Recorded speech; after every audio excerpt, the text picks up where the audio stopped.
The Ryan Goodman and Tanguay podcast is brought to you by FanDuel, the exclusive wagering partner of the CLNS Media Network. Okay, it's time for the Bob, Ryan, Jeff Goodman, Tanguay Along for the Ride podcasting Zoom, brought to you by FanDuel, America's #1 sportsbook. Okay, guys, we're going to start with the Celtics. We did have a late breaking session last week when the deal was made for Kristaps Porzingis. We covered it briefly. But now let's get into the meat of it a little bit and talk about the Celtic team. Of course, we are going to talk about the draft. Chris Paul is on the move to Golden State. Free agency's coming up, so we'll get to that. But right now, Bob, let's start with you. How do you feel about the Celtics right now as constituted, as the dust settled?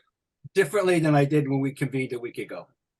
That is, my initial reaction to the trade, as you both know, was that I was very skeptical, at the least. I didn't denounce it, but I was skeptical. And the reason I was skeptical was that my vision of Porzingis was that he was 7'3" and he stood in the corner all night long and he cranked up threes like the rest of the world and didn't take full advantage of being 7'3" and you know that he had abandoned himself to the new way of world and that was that. And I'm not interested in a guy like that. And I didn't want one more person clanking up threes for the Celtics. It was doubling down, blah, blah, blah. Okay. What I have since been informed by many people is that did I see the Wizards last year? No. Who watches the Wizards? Oh, no. Who did? Nobody saw the Wizards. They weren't on. Right. I mean, so I didn't see him. I'll be honest. I didn't see him play last year. I don't think I saw a game. Not apparently, but from what everybody's telling me, oh no, Bob, he did in fact post up last year. He did in fact change up his game last year, and he was very effective there. And he can do it. And if they want him to do it, he will do it. I have subsequently learned that the problem in Dallas, was that Carlisle insisted that he stand in that corner and be 6'2", and he didn't want to. That's what I'm being told about Dallas. So, hey, mea culpa. You got to reach out. Hey, you got to reach out to your boy Carlisle and find out. Really, mea culpa, Kristaps. Is that the case? If that's the case, and he's actually, and now how are they going to use him? Let's see how Joe's going to use him. If he's going to use him that way, then that's a different look. That's an additional look. That's a needed look. You guys know this.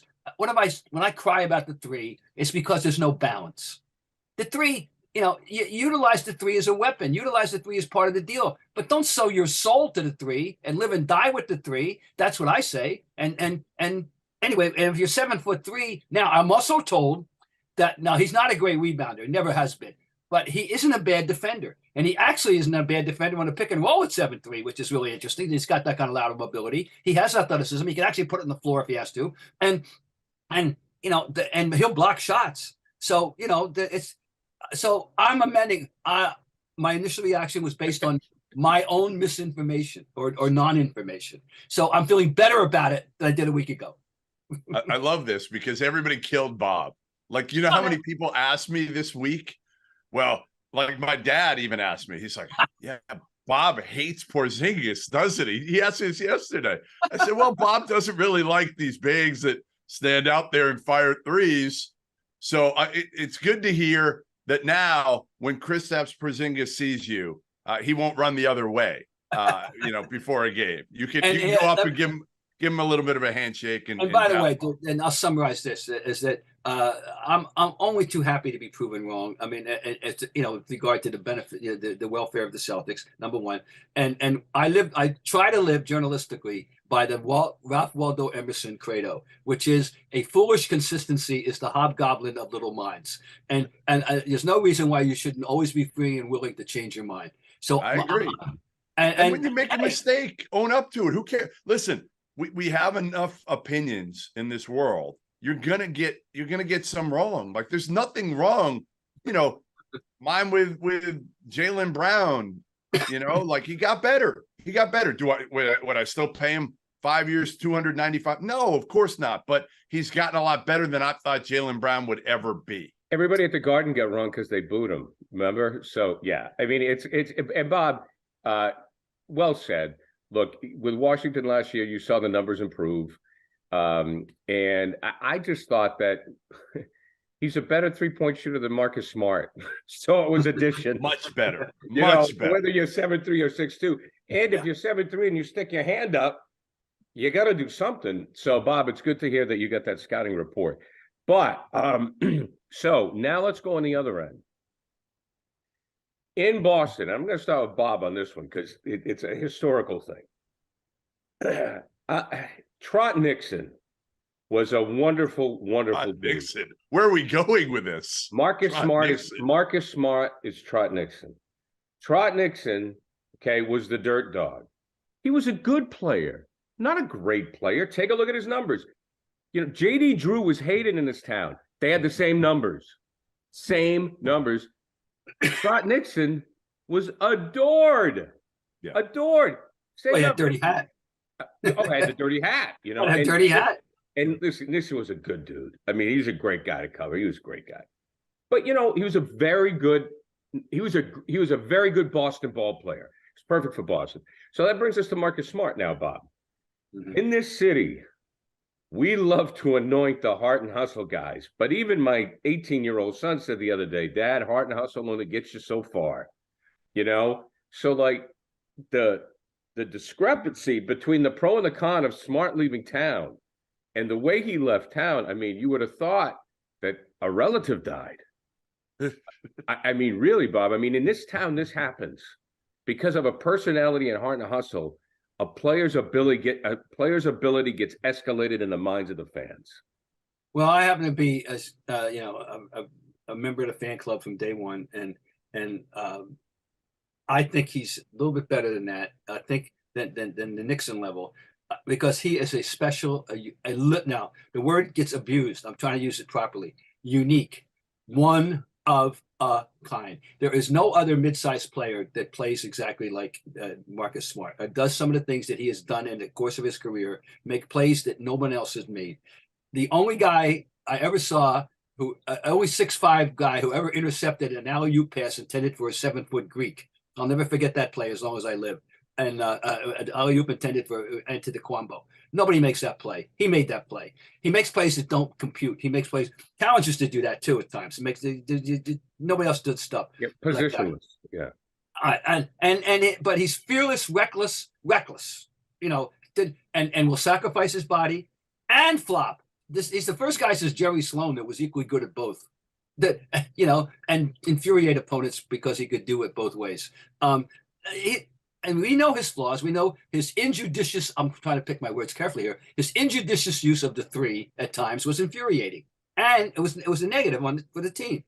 We know that so many times he always thought he was a great 3-point shooter, and you know, he wasn't. He could make a three. There's a difference between I can make one now and then, and I should be shooting them often. Okay. But he gave you something, je ne sais quoi, a spunk, a grit. I remember at one point in a time a couple of years ago when he missed some games and they floundered a little bit without him. And I was talking to Doc, and Doc said he gives them toughness. And now, who's left to give him toughness? That's the question. That's the question. More than anything, Williams is the next one up, and he may not be here. Yeah, that's not tough. What Grant gives him, he's a bluffing tough, right? Right. He bluffs. And Marcus, you were like scared of. Other teams were scared of his toughness. Nobody's scared of Grant Williams. Right, Grant Williams is the only thing Grant gives him. The only thing Grant gives him is somebody who will actually open up their mouth and talk. Right, because they don't really have that. Like, go down the list, guys. It's not good. Like, Jason Tatum has come a long way with his maturity, but he's never going to be a vocal leader. Jaylen Brown is not going to be a vocal leader. Malcolm Brogdon is, who knows even if he's going to be healthy for the start of the season, but he's not going to be. Derek White, Horford, Rob Williams. No. Who am I forgetting? Yeah. That's it. That's it. Those are your top 6 guys. So it scares the hell out of me, although I was in favor of the trade and said that the Marcus Smart era probably ran its course. 9 years was enough. But my biggest fear now is like, this is going to be the most passive looking group. And I don't know how likable they're going to be. Now, they'll be likable if they win, but if they don't, we start kind of in the playoffs, right? Like, these guys don't show any emotion, none. And there's nothing more frustrating than watching a group that doesn't win, that shows no emotion when they lose. And that's what we could see with this group. And I think you got to get a piece somehow. If you're Brad Stevens, you got to bring in a rotation guy who's got some energy and toughness. And, you know, Jordan Walsh, their draft pick, which I really like. I didn't love it at first because, you know, what I told you guys was like, I want to draft a guy who can make shots. Like, I don't want anybody else in this roster that can't shoot. Jordan Walsh really can't shoot. Okay. Can't. But with Marcus Smart being gone, I guess there's a place for Jordan Walsh because he's an elite, capable of being an elite defender in the league. He has long arms. He is athletic. He plays hard. But, guys, he shows no emotion. Like, he's not Marcus Smart. He's not going to be super intense, yelling, screaming. That is not going to be Jordan Walsh.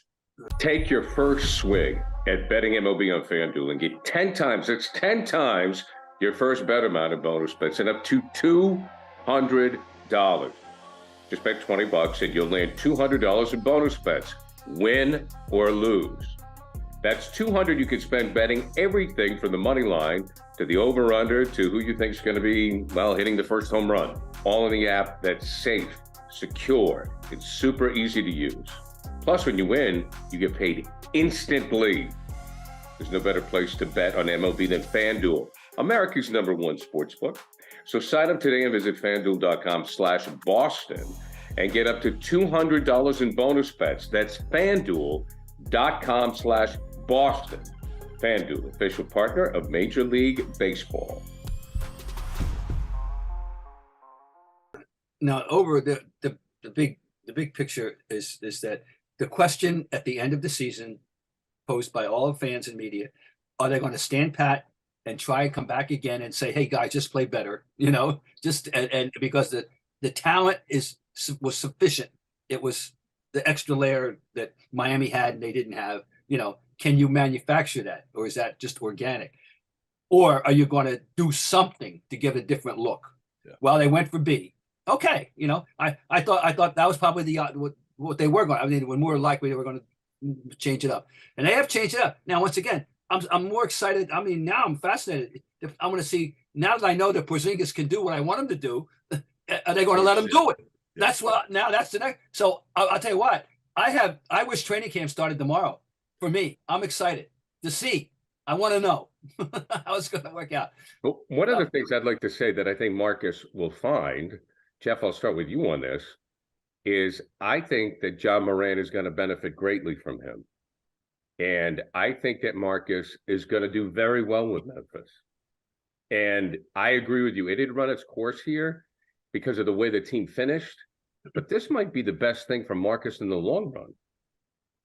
So I agree with you on Ja as a human being, that he will benefit from Marcus Smart, right? Like, Marcus will probably hold him accountable. He's been through a lot. He's obviously been in a winning culture here for a while. What I don't agree with is the fit. I hate the fit of the two of them together because neither one can really shoot the ball.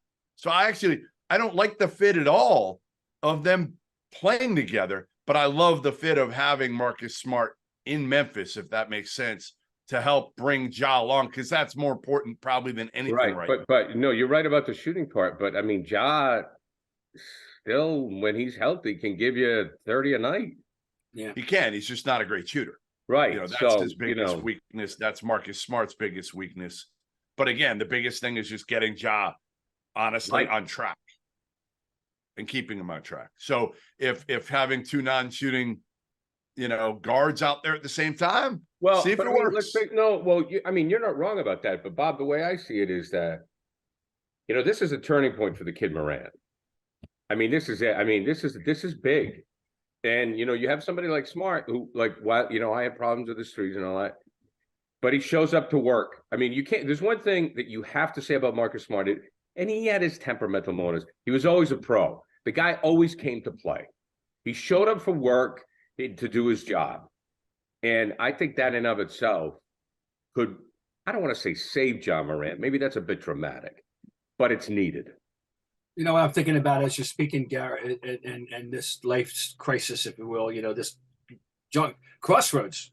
for Ja Morant to salvage a career. What is he, Jeff? Is he 23? You know? Yeah, he's young. He's young. I mean, it's just amazing how this league is. Who comprises the league? You know, Larry turned 23 during his rookie year. Yeah, he's 23. Turns 24 now. And these guys are. Well, look at Tatum's a 6-7 year veteran now. Going, I mean, it's just saying this is fascinating. But I think it's going to be very interesting. It's going to be interesting. I think both teams are going to be interesting to watch. To me, now that brings us to the draft. I do want to talk about some other movements in a minute, but let's segue to the draft on this because Jeff, you did a great job. This is your area, but like I look at number 1 through 58 or whatever, and they're all kids. I'm like, you just like Bob just said it. I mean, Ja Morant's 23. I just feel I don't know. I almost feel bad for these kids. I look at them and I go, I have no idea how any of you are going to do. And I'm just talking about from maturity level and living the NBA life. I have no idea who's going to be good or not. Do you? It's really hard to figure these days, especially again when you added in overtime elite in the G League Ignite, because we haven't seen those kids as much. At least I feel pretty good about, and I don't feel great about my assessment of Brandon Miller because I saw him for a year at Alabama. Anthony Black, I saw a year at Arkansas, and Jarris Walker at Houston. But yeah, I mean, it's dominated by freshmen now. Freshmen, overseas, international kids, and guys who went to the G League Ignite and overtime elite. The older guys, if they're any good, Gary, they're gone already. They're not sticking around. They're gone after a year. I have no idea, by the way. I didn't research it. Do you know off the top of your head, Jeff, if any 4-year players were drafted at all in the 60? I'm looking now. It used to be who's going to be the first one? Jalen Pickett, Bob, he played 4 years. He started at Siena and then he went to Penn State. So he played 4 years. He was drafted 32 by the Pacers. All right, that's nobody. Oh, Ben Shepherd from Belmont played 4 years. He was drafted by the Pacers at number 26. So yeah, there are some guys, believe it or not, just nobody in the lottery. Oh, and I believe it. That's why I'm used to be Jaime Jaquez, Bob, 4 years at UCLA, drafted 18 by the Heat. Okay, all right. So there were a bunch, but generally, again, in the lottery now, you're not finding 4-year kids. So Jeff, who do you just if you can summarize the draft for us, and we all know about Wembanyama. I mean, I think the kid needs to eat a lot. So who did well? As best you could tell us, winners and losers, if you can even do that. Yeah, I mean, it's hard to do it because, again, like, we don't know. I mean, we don't know. I didn't love Orlando's draft. I didn't love it because they took at 6 Anthony Black, who is a long freshman point guard who's not the most athletic dude and doesn't shoot it well, but he's really long. Orlando has a bunch of average point guards as we sit here today. They drafted Jalen Suggs. They've got Markelle Fultz. They've got Cole Anthony. I just don't know. I mean, again, they're looking for something that they haven't been able to get in many a try. And then at 11, they reached and they took Juwan Howard's son, who to me was the third best shooter on the board after Grady Dick and Jordan Hawkins. So I was befuddled by that pick also from Orlando. So I don't love Orlando's draft, to be honest. That's the one that probably was a head scratcher for me as much as anything. What did I love? I probably like Grady Dick to Toronto. Again, I think he's the best shooter in the draft. He slipped to 13. Toronto gets him. They compare him with Scotty Barnes. I don't know what else Toronto's doing, but Scotty Barnes is he can be a really, really good player, not a great shooter. So I like, again, I just like teams that have a vision here for how they want to put together their team. And I don't love adding guys right now in this NBA that can't really shoot the ball. And there were a lot of them in the top. Do you have any feel for the Twins? So here's my feel for the Twins from talking to people around them. Just so people know, the Twins are Amen, Thompson, and Asar. And Asar. Amen for Houston, and Asar 5 to Pistons. Amen is more of the point guard. Asar is more of a wing. They are super, super freaky athletic, like top 1% of NBA athletes immediately. They're long. They can really, really guard. Amen has become, a point. He's not a true point, but how many true points are there in the NBA anyway? So he'll be fine. My biggest concern is the same thing it is for Scoot Henderson, who went number 3 to Portland, and even more with the Thompsons, right? My biggest thing that I was told was these dudes are high character and you can't keep them out of the gym. They want to be in the gym 4 times a day, all day. Well, in 2 years at Overtime Elite, being in the gym all the time, their perimeter shots haven't gotten any better. That scares the hell out of me. Now, again, maybe the people teaching them weren't good enough. I don't know. I just feel like, man, 2 years of being in the gym all the time, your shot it has to get better with repetition. That's what everybody says in the NBA. Like, just put in the work and your shot's going to get better. Well, their shot hasn't really gotten better. Scoot's got better a little bit, but the Thompson twins, we'll see. I mean, again, it's one of these, Gary, where like we'll see in 5 years probably how good these kids are. I know. That's the hard part. One issue that came out of the first round, Jeff, is that if there was one surprise of a drop, it was Cam Whitmore. Yes. Was projected to go in the top 10 to 15 for sure, 10, and went 20 to Houston. Did you hear any reason why suddenly that he dropped? So he was not red flagged. He was not red flagged, which means medically he would drop because, the doctors would have found something out, whether it was at the combine through medical or when he went to teams. That was not the case. I don't know. I honestly, I don't know. It's one of those where, sometimes the problem too is everybody expects Cam Whitmore to go in the top 5, 8. Okay. So those are the only teams that actually have his information. The team, he didn't work out. He's going to refuse to work out for teams, 10 to 20, right? All of them. So Houston actually had his info because they also had the number 4 pick. So they passed on him at 4, but they at least had him in, they knew. Where some of these other teams are probably terrified. The Pelicans are drafting at 14. Well, what do? We don't know. We didn't think he'd be there. So we don't even have the info. What the hell is going on? Maybe there is an issue that we don't know about. We're not going to take a shot there with 5 minutes on the clock. So I think that might be part of the reason Cam Whitmore fell as far as he did. But I was surprised. Okay. Now a good pick. Hey, a good pick, guys. Derek Lively by Dallas. Dallas traded up and got Derek Lively at number 12. He's perfect for what they need because think about it. They have maybe one of the worst defensive guards in the league in Kyrie, and another one who's not great defensively in Luka. And Derek Lively is long, athletic, can run, and can block and alter shots. Does he need to get stronger? Absolutely. But he's the type of player they needed. Okay. And Chris Paul on the move to Golden State. But that's going to become official on July 6th when Jordan's pool paperwork, all that stuff gets taken care of and he gets more money. Bob, does this guy have anything left? And does he fit there? He has, I think there's something left. And of course, the big issue with Chris Paul is to gift wrap him and to treat him like a Ming vase and hope that you have it when you need him in the months of May and June. I mean, April, May, and June. That's, that's been a problem. He's going to be 39 at that point. He still has enough left, I think, to affect a good team and in a positive way. People, all kinds of speculations. Does he fit? I think, yeah. I mean, remember his thing about Curry.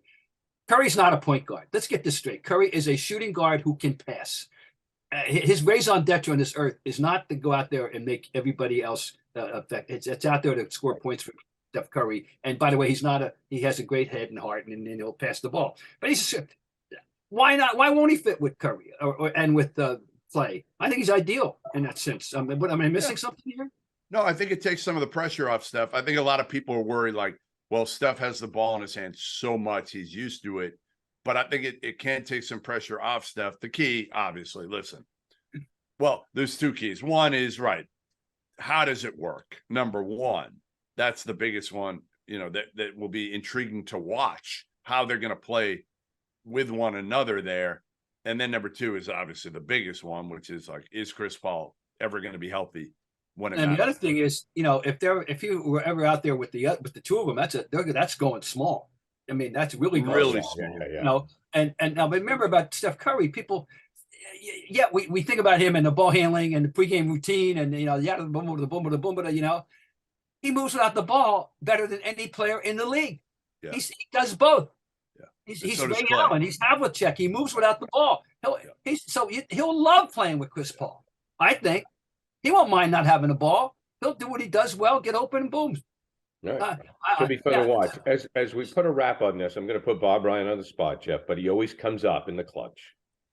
Bob, any NBA draft stories? And the one good thing about the summer is things get a little slow with the news. We always go into Ryan's mental archives. The one draft that this is going way back with the Russell thing. Like, how many times did Red see Russell play?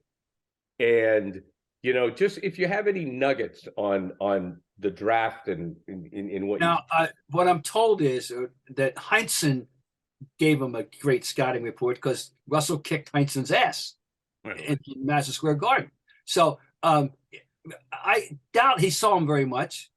It was you didn't have television. Oh yeah, I mean, forget it. Nothing. He's in San Francisco. You're having in those days a 72 game NBA schedule in the playoffs. I'm sure it was all word of mouth and his sources. He always had sources. Bones McKinney recommended Sam Jones. He didn't see Sam Jones play. Never saw him. Wait a minute. Who? Bones McKinney, who had played for Red back in Washington, who was Bones. a coach I love this. I love Wake Forest. He recommended Sam Jones, this guy at North Carolina College, So I doubt he did. Here's my favorite draft day story. In the old days when the draft was a conference call for the team, we went out and sat in Red's office in 1970, and the few of us, and listening on the Squawk Box. No way. For the NBA draft. And when I think it was Chicago Bulls draft Kennedy McIntosh, whereupon you could hear laughter all over America in these offices. They thought it was a ludicrous draft pick, and it didn't tell. So are you telling me you're in Red's office watching his face as these picks are being made? Yeah, that's the way it worked. Come on. Seriously? Seriously. This is 1970. Who else was in the other? By the way, the draft was the day after the end of the regular season. Season ended on a Sunday in March, and the draft was the next day. So do you remember who the other writers were? Yeah, how many people were in that room, Bob? Would have been not that many. Eddie Gahuli of the Herald, Joe Looney of the Hell of Traveler. I'm assuming maybe half a dozen. Did Red have other people that were helping him? I don't remember how many other people were in there that day. But that's So that's the way it was. But did they have snacks? Yes, maybe. I don't know. Okay, wait a minute. There had to have been some booze. Oh no! Oh, I figured there'd be like a bar or something in there. No. Okay. No. All right. But anyway, that's my vignette for my first. But that was Cowan's year, right? That was Cowan's year, and of course, my favorite draft day story, of all, is that in 1973 or 4, I forget which, doesn't matter. I'm back at the draft was at noon, and I'm back at the office by 4, and I'm helping answer the phones, and the phone rings, and someone says, "Did anyone take James Brown of Harvard?"